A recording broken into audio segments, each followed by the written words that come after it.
Very good afternoon, sir. First of all, thanks a lot for taking out your time during these difficult times that we're living in. Welcome you all to another episode of Thoughts on Education, an interview series where we from Collegedunia try and delve into the personalities of esteemed dignitaries of various colleges and thereby aim to benefit the student world. Let me take the pleasure of introducing Mr. J.V.Murthy garu, CEO, Ashoka School of Business. Mr. Murthy garu holds a bachelor degree in mechanical engineering from NIT Rourkela and is an XLRI alumnus. He carries a rich experience of 20 years working for various leading educational brands like The Time. Known for his charismatic and pleasing personality, he is one of the most popular teachers in the CAT circuit. And I think that has to do with the fact that he has given the standardized tests like CAT, GRE, GMAT, and IELTS over a dozen of times with consistent scores of 99 percentiles and above.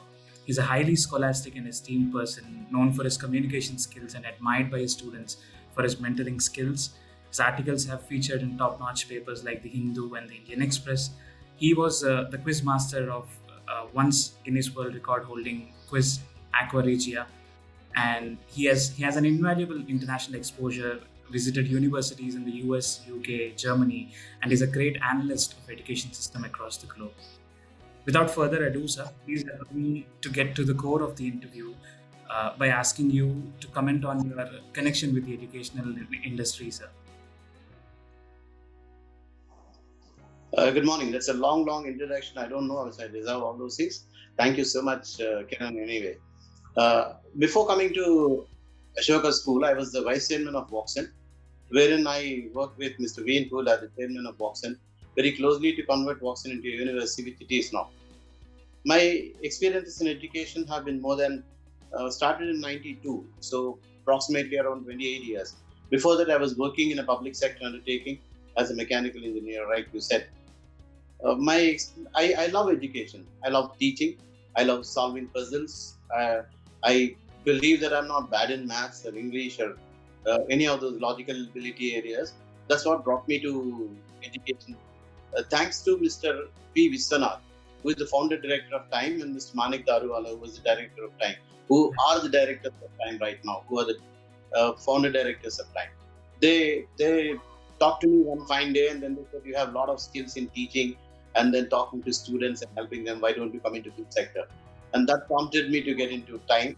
And I was the third leg of Time in those early days of Time. Okay. From there onwards, I gained experience in education, taught several students, advised several students, then went on to, in education field, I gained a lot of experience. And then Mr. Veen Pula, when he was establishing a college in London, I went to UK. I was there with him for almost a year in setting up Ethiopian Graduate School. That helped me a lot to understand how B schools functions and how B schools should function. Then when he started Voxen here in India, I joined him straight away. And then I'm currently with the Ashoka Group as its CEO for the past probably 2 years. Got it, sir. Pleasure to meet you, sir, via virtual medium. I hope this clears down and we get to meet in person as well. Yeah. So being the CEO of Ashoka Group for the last few years, sir, how do you strategize about the key programs and how do you plan your program, especially that you have seen how B schools function in the London? How did you strategize your program? I limit myself to the B school today. Though I have the architecture college and the engineering college also, I would like to limit myself to B school just because your questions are related to the B school. When I joined the Ashoka School of Business, why I joined the Ashoka School of Business is to convert it into a B school. It was working under a university as a Ashoka Business School with an MBA degree. But then we have seen that, the style of teaching or the course structure, the freedom was not there. Therefore, the management wanted that. They're very, very nice people. They're prepared to invest. They're prepared to give a free hand to the people who are able to work with them and then work with their vision. So when we came in contact, I wanted that freedom and I explained my vision to them. Then we started Ashoka School of Business. We started it on 3 or 4, probably 4 points. Number one, we wanted to give education, business education, coupled with technology. We have flagship MBA PGDM program today. all are blended with technology. For example, we have a healthcare management program with health analytics, a marketing program with business analytics. We have a specific AI and ML specialization completely to technology. We have HR program with HR analytics. We are now introducing agricultural business with modern trends in technology and how to conduct business in agricultural area, which is probably going to give many more jobs than any other sector in the coming future. Therefore, we have designed all these programs. What we did is we invited experts from industry and from academia. We held a big meeting. We took the ideas of all those people. Everybody gave two things to us. Education has to be hands-on, and you must have a partnership with industry today. Without that, if you're imparting education, you're just making graduates, you're manufacturing them, and you're not making them ready for the Indian industry. Therefore, we took them with both hands. We made them as stakeholders, as academic advisory board members, and then we started this Ashoka School of Business with a completely new approach. What we have definitely done is we have introduced a 1-week global immersion program. We have tied up with a university in Singapore, in fact, Nanyang Technological University, but officially it has not yet come into practice because of the travel restrictions, Corona and all. We are seriously in a dialogue with them, and then we'll probably end it up once the restrictions are over and the world comes back to normalcy. Hope it does as soon as possible. And then we have internships, we have placements, we have 50% of the faculty coming from the industry and teaching our students. Right. And one of the advisors, Lakshmi Kotluri, I'll take 30 seconds on this question before I come back to you. Please. One of the advisors, Lakshmi Kotluri, advised us, she's from Columbia University. She advised us to have a program called EIR, Executives in Residence. Every week or every month, get one executive into a residential program, let them mentor the students, give them a feel of how businesses tick, what makes businesses successful, and give them a practical idea. So the EIR program, the global immersion program, the hands-on experience, and the tech-blended specific programs and the core structure. This is how we have started with a vision and idea, the Ashoka School of Business. Right, that's a very clear, crystal clear vision. I think that lacks in a lot of B schools that I've come across. But I think that's a very crystal clear vision. So now that you've spoken about the journey so far, how do you envision the upcoming years? Now that we have entered a very difficult phase, how do you see this pandemic altering these standards, and what do you think are some challenges that we are facing? The higher education industry is facing as such? Firstly, I hope this pandemic is temporary, maybe another few months, another few weeks. I'm not an expert on the pandemics. Maybe another year in the worst case, probably. I think life has to come back to normal sooner than later. But then we must be prepared for these kinds of unforeseen events. They start as that. Therefore, online component has to be there. I don't think it can be completely virtual education under any circumstances, not in India at least, but there has to be an online component. When we have introduced a lot of technology into our programs, we have seen that. And one of the most important things for the schools is to invest money in two things. One, people, two, technology.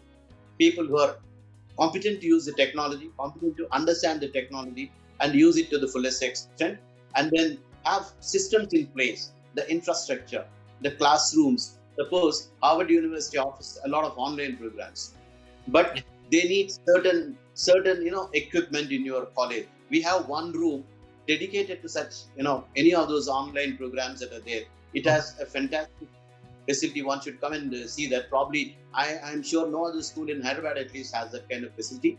We can directly take classes from anywhere in the world live, and the faculty can interact with the students. Therefore, what I'm talking about is people and technology and infrastructure. Colleges should stay put investing in that. It is not a one-day business like today I put money and get back money. The management has to be ready in doing that. That's one part of it. We are doing that. We are doing it big time. Then it has to be student friendly. Students have so many choices today. Why should one come to your school? There are so many examinations. There are so many top colleges. People, I understand if somebody gets a 99 percentile in CAT, he would go to IIM ABC. He won't come to my school. Why should somebody choose my school? That's the vision that we are going at. How do we make it competent with top B schools? Down the line, 5 years, we want to compete with the best of the business schools in the country. How do we do that? We have to improve the standard of the students, both incoming and outgoing. We have to give them a lot of value addition. We must understand that the students who are coming to us are not the ones who have got 90% plus in a CAT. But at the same time, they're not bad. They're good learners. Therefore, we are prepared to give them the extra programs. Take Right. them by hand. Have mentors every 4 or 5 students. Understand their weaknesses. Address them. This is what we want to do going forward. Making student, a satisfied student would make our college much better. I again tell students also, don't look at the average salary package of a particular college. That's not the milestone, or that's not the scale. Colleges always don't give. They are just like coronavirus numbers that are given by governments today. Right. No government is giving the right numbers as the numbers. That's a whatever. Similarly, no college will give you the numbers of their students. They give you the average numbers, which are statistics can put you in anywhere. Talk to the students who are already studying there. Get their experiences. We want to make our students happy. Happy in the sense that we have got, right kind of education that prepares us to face the world. Right. The outgoing student should feel that. That's our vision. True. Salaries would come, companies would come. They are automatic. Yes, sir. Not long ago, I was in a very dicey situation myself as a student, and I think that's the most valuable thing that you've just said. And I feel the value of it now that I am into the industry. Sir, in these times, now that we have diluted the human distances, right, and the relationships are also getting diluted. Maybe a temporary phase. I think it's more important. It's all the more important to be a good leader in these times now. I just wanted to know your leadership style and how do you ensure that your organization doesn't fall apart in these times and it stays strong and together. Excellent point, actually, Kiran, because I wanted the same answer from our management before I joining there. I talked to Mr. Harish. I asked him, what is your leadership skill? Then Harish sir told, I'm not going to be the leader. You are going to be the leader. I'm just a man. I'm just going to support you. I mean, I liked it, the way he put it across. I'm not, again, the same answer I would give to anybody. I'm not the leader. I'm a member of the team. See, I'm probably a senior member of it.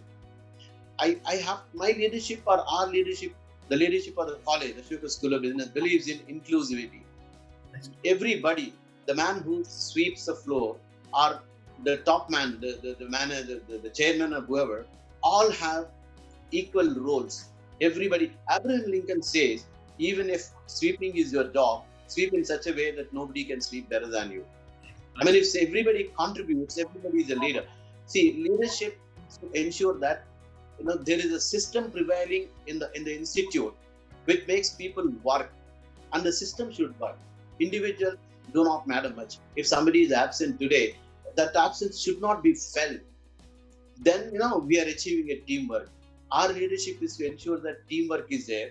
We want to encourage everybody. We want to know each and every employee, his strengths, his weaknesses, his needs, and address them. And then give work which is probably liked by the employee, rather than force him to do what he doesn't like. Or take people who have a passion to do that kind of work. So then automatically the group will function. Leadership is just getting into inclusive, getting everybody to understand what. But at the same time, everybody is accountable, including me. The accountability has to be taken care of by everybody. That's the only way we can go forward. Inclusivity, teamwork, specific systems, specific goals, responsibilities, accountabilities must be fixed, clear, a structured fashion. Then the leadership will do well, very well in the organization, any organization, be it an education institution, be it a high-tech organization. So I believe in that, teamwork and a member of the team. Right, sir. So taking this a little bit further, talking about the other end of the spectrum, what do you think are the responsibilities of the students, maybe incoming and outgoing as well, towards the institute, sir? I mean, in these times, what do you think that the youth should be doing? What are some suggestions that you would be giving them? A lot of people say that students are irresponsible, the youth is spoiled, in our days people are better. Absolute rubbish. The students of these days are much better than the students of our days. I can put my hands on and say that. The simple reason is their ability to understand their issues is much more. It could be an issue of their family, it could be issue of their future, it could be issue of their girlfriends, whatever. They do understand all the issues pretty well. And they know what is happening.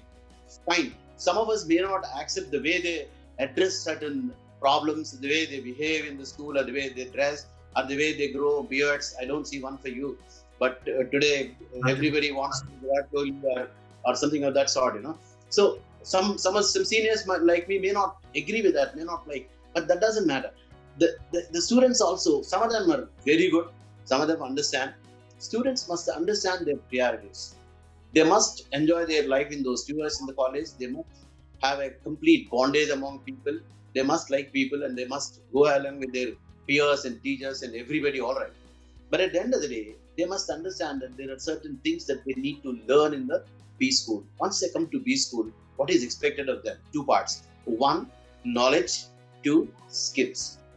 Knowledge in the sense of whatever is taught, they must grab them. They must do all the projects that are given to them. They must participate actively in the internship, not just that I went there and I came back. They must understand that their projects have to be done by them and not copy from anybody else. They must do their work individually and then together in a team. They must develop team skills. These are as far as the knowledge is concerned. In their specialization, you should know.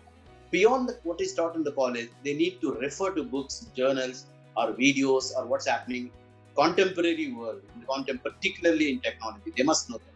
Skills in today's world, if somebody says that communication skills are important, there's an understatement. Communication skills, either you speak, the way you speak, the way you write, the way your body language is, the way you come with a positive smile like you're doing right now. It's very, very important. The communication skills are very important. The personality development. How do you gel with a team? 2 things that I strongly use to teach my students also. Ability to handle your own mistakes and ability to handle criticism.